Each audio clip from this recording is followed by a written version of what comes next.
Hi guys, it's Natalie Zangon. I have a video to do today regarding some questions that were asked for me about when therapists need to make a call to DCFS, teachers, doctors, whatever it is that are mandated reporters, and what happens. Usually, when as a therapist, as a teacher, we're suspicious that maybe abuse is taking place.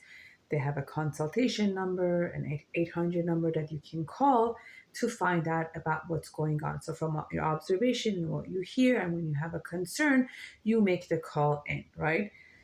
A child comes and says, and also language is everything. What I'm realizing a lot of times is what people use to describe situations from culture to culture is different. Like, let's say when she says like, oh, my mother shoved me, right, versus my mother tapped me, my mother pushed me, or my mother whacked me, like all of these words have different connotations.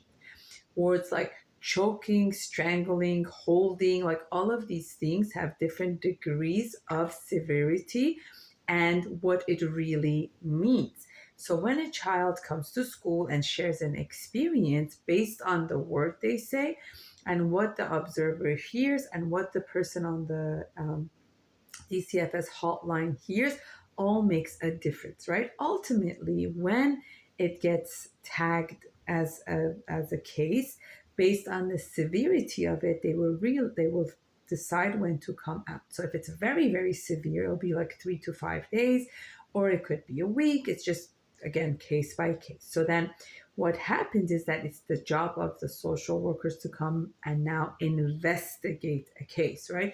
If it's a situation that has never happened before and it's not like an ongoing experience, obviously it's going to be different. So the best is that to help, like, to help everyone understand that they want to come out and see, are these kids safe or not, right? They want to come out and they're going to ask questions. And many times, like, people think that by saying, I'm not going to let you in, that's it, they're going to go home and it'll be the end of it.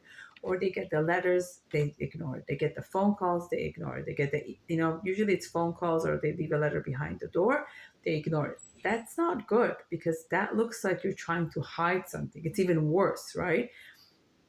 And they could get a warrant. They could call the court and get a warrant and come with even more cars, more sheriff cars to your home.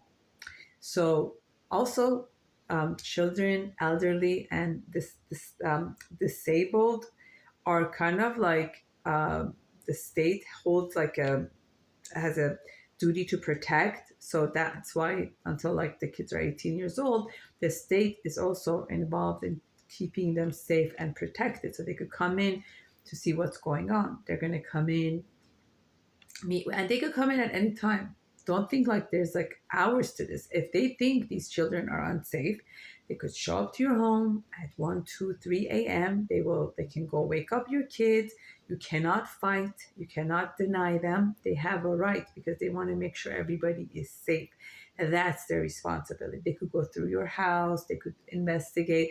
They want to make sure that everybody is safe. That's their policy. They want to make sure that safety is in place and they're going to speak to the children and see what's going on. One of the things that I'm realizing and I'm noticing that people think like sometimes when these things comes up, getting rough and tough and harsh is the way to do it. But honestly, what I realize is when you approach it with softness and remorse, if that is where you are, and kind of like taking ownership of when you did something and now you realize it was wrong, you lost your cool, but you know it's wrong, you talked loud, but you know it's wrong, and you're trying to work on it, you're trying to get the help, you're working with a therapist, you're working with a psychiatrist, you're realistic with where you're holding. That is the best case scenario, that you're showing up and you're taking responsibility that your behavior is on you, because ultimately the best thing they want is for you to have the kids, because then they don't have to go through the whole.